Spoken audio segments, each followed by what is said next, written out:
So as we can see here, I am boiling the water to immediately put it on the mugs, which are indicated in the activity 1 and 2, which are like put some boiled water immediately on the spoons and observe it for a minute. And after, I put the boiled water also to my tea to also observe it when to drink it or when it goes down to a room temperature. So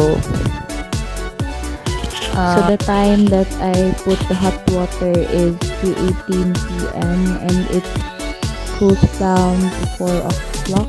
So my for the activity number 1, which is the first thing to do is to place a metal spoon into hot water and leave it. Touch the end of the spoon, not immerse in the water. Repeat this with spoons made of different materials such as plastic, aluminum, stainless, and steel and wood. So for this activity, the analysis number 1, which is which material grew the hottest in the water, and then explain the answers. So as we see here, I have the wooden spoon, the stainless spoon, oh my gosh, so hot, and then the aluminum spoon. So as I observed that the wooden spoon it didn't conduct any heat, or it is not a good conductor, as we all know, because it is a wooden spoon. And then the aluminum, as I can feel, it just like conduct a very small amount of heat. So the aluminum didn't brew the hottest. So the observation is that the wooden spoon and the aluminum spoon didn't get hot, while the stainless steel is really hot. So I leave this 3 for 1 minute and then I check this. So as for my observation in the question number 1, for analysis number 1, is that the stainless steel grew the hottest, while the 2 didn't heat that hot, didn't heat the most. So the stainless steel really conducted the heat very well. So for activity number 2, which is make a mug of coffee or chocolate drink if you are not a coffee drinker, using water that has just been boiled, and then try different materials to use as a barrier between your hand and the hot mug. Which material allows to cup the mug between your hands?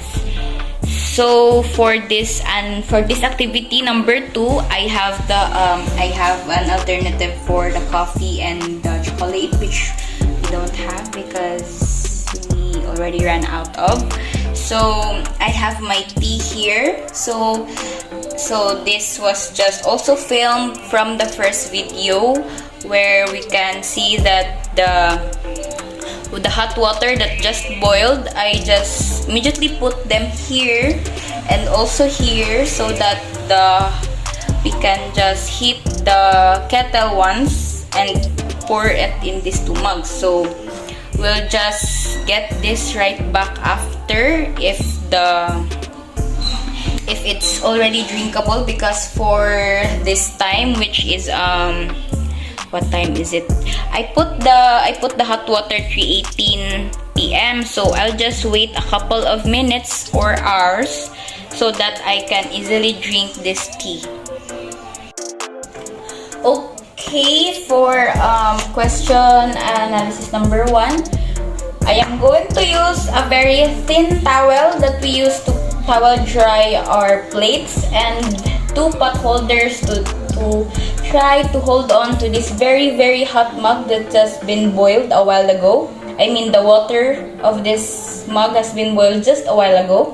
So for this, I will try to touch the mug with a very thin towel. So just like that. So as I can feel that the heat has been easily going through the towel because the cloth is very thick, so it's really hot na. So as we observe that if we try to touch a very hot object, we should use we should use a pot holder or a very thick cloth to touch the object so that the burning effect will not really go through the object. Just like this, I can easily feel the hotness of the mug. So the second thing is the pot holder. So I'll try to hold it. So as I hold this mug, I don't feel any heatness. It's just been 1 minute. So I think if I hold this mug with this very thick pot holders, I can hold this mug for a quite 30 minutes or more, because this pot holder is designed for you to hold very hot things. So I can say that this is more comfortable while using the other towel. So that is my analysis for question number 1, activity 2. So for the question number 2, which of the materials allows you to touch the mug, not the handle of course, after noting the time for your drink to cool down, explain your own understanding of the phenomenon you have observed in 3.3.2. So as I have observed that, as I said earlier, that it is much more better to hold a hot object if you are using a pot holder or some kind of cloth that is very thick, so that the heat will not easily be absorbed. Okay, so for this type of cloth, which is very thin, I tried to hold the mug and I felt the heatness very easily, like in a couple of seconds and minutes, because as we all know that this water, it was just been boiled very earlier. So as I observed that the thing that lets me touch the mug easily and a span of time is the pot holders that can not be easily be burnt, or the heat will not easily be conducted through this very thick cloth. So for activity number 3, put a preferred drink inside the freezer and take it out after a couple of hours. So I'm gonna be choosing an ice. So in this time, I take the ice water out from the freezer maybe 3:40 p.m. and then I put it in beside the sink so that it can be cooled down to a room temperature. So I'm just gonna leave it here and wait for a couple of hours. So after 6 o'clock, this is the result. So my understanding in this phenomenon is that it really takes hours to be drinkable. So for activity 4, which is to fool my body with clothes, so I'm wearing leggings and a pullover jacket. So I'm gonna do my workout routine so that I will also sweat. Mom, it's okay. So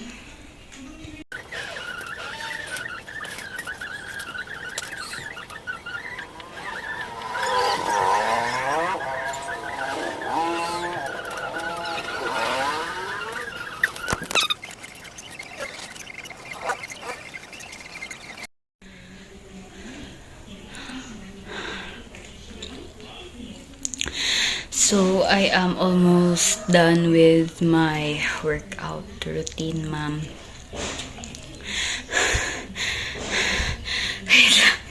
So I can feel, or I can analyze that if I easily go to shower, if I